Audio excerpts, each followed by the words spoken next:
Greetings, adventurers. This is DM Kurt, and I'm going to start a multi-part series on my review of the Chronicles of Aeres.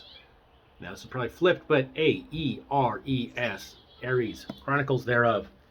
So, what it is a campaign setting for 5th edition D&D. It could be adapted to any edition.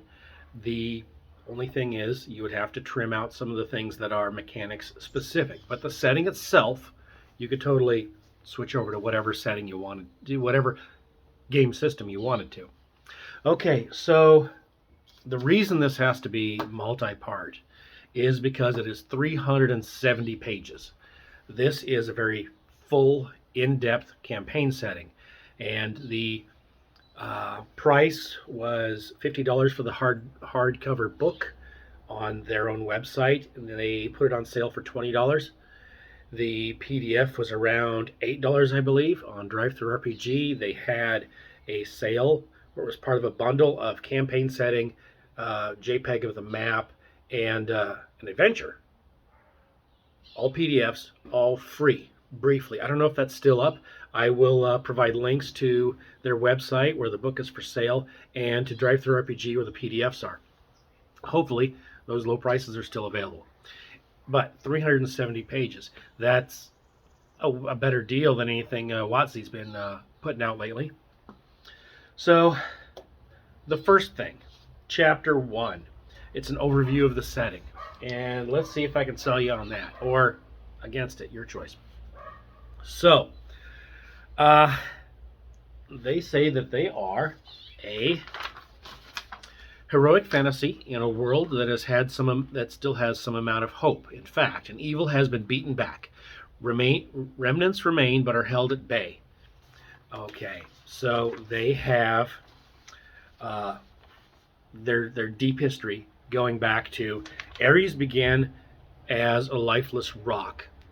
Then a swirling cloud of cosmic aether, I guess Aeres, Aether, wrapped around it, forming all sorts of life. So all of the grasses and the trees and the intelligent beings all sprung forth. The deities were formed out of the magic. They took physical form. They created their worshippers, the various races of Aeres.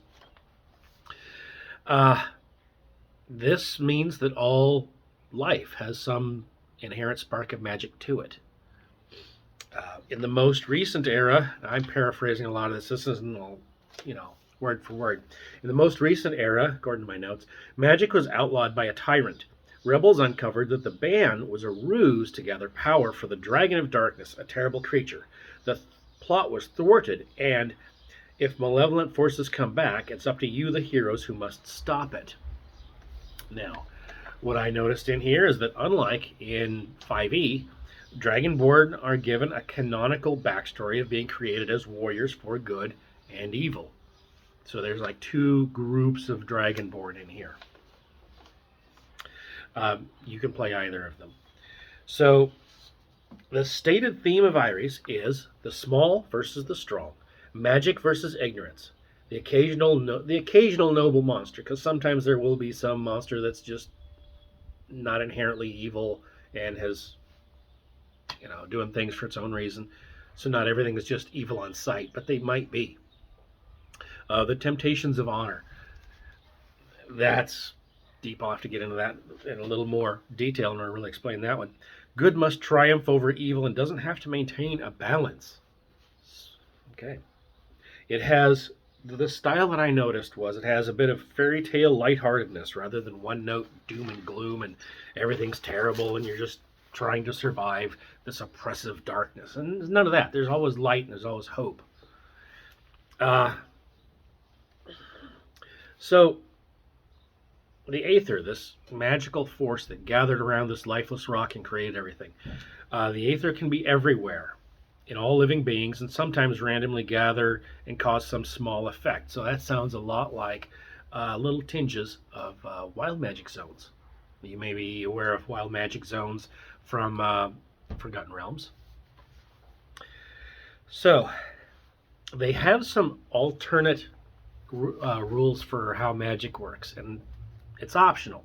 Okay, their optional rules for how magic works is in this alternate optional spellcasting system, the caster can attempt to tune into this Aether force that's kind of throughout all living areas. Um, at the beginning of combat, they have to concentrate for one turn, and they have to do a difficulty 10. That's pretty easy. Arcana check. If they succeed, they can attune themselves with the energy, and then in the next round use it. So you are penalizing your casters in that the very first round of combat they can't really do anything, and possibly the second. But in return, they're pulling energy out that's just out of the air and not burning their own spell slots. This external energy source, which is unlimited in certain outdoor locations, but is limited in indoor, enclosed, or dead areas. So if you're deep underground, this energy hasn't really seeped into that area, and you're only going to get about 10 spell levels worth of spells off before it's gone, and you have to wait another minute for it to recharge. Attempting to cast without the fuel of the Aether energy will cause 1d4 psychic damage per spell level to your max damage. Your max hit points is going to go down until such time as you can heal that up. And it's not just, hey, cast Cure Wounds. It's going to take a little longer than that. So you got some penalties. You got some bonuses. I think it's an interesting concept. Your caster is tied to and powered by the living world around them. What I didn't see in here was any reference to Spelljammer. So most things don't reference it, so no big deal. The question is, could a caster who is using the Aether rules, who manages to get off-world, could they tune into that same energy? Does it exist on other worlds? If not, they're out of luck. But I'm stretching at something that's not going to be part of your campaign necessarily. So, Chapter 1, everything new. Everything old is new again. Aeres is a land that harkens back to a classical age of fantasy, an age of larger-than-life heroes, true, but also a time when hapless farmhands and folksy hobbits were coaxed into adventure by wizards, prophecies, and promises of magical treasure.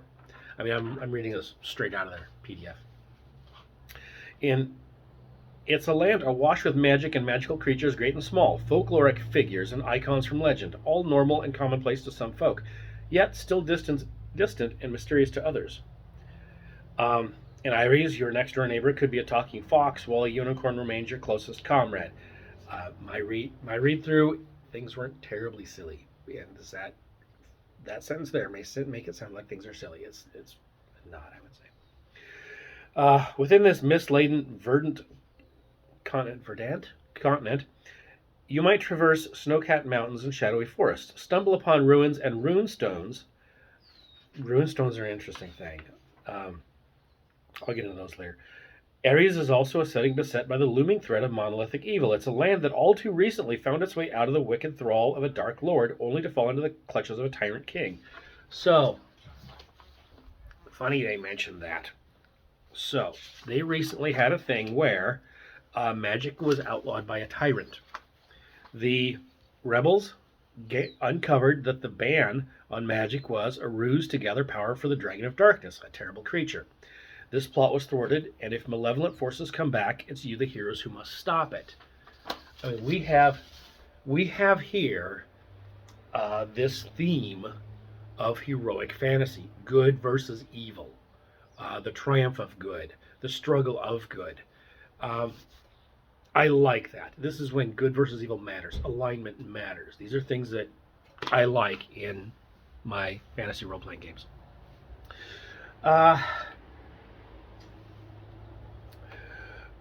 It was only 1,000 years ago in this setting that the gods themselves gave up their mortal forms to empower the good dragon to defeat the evil one.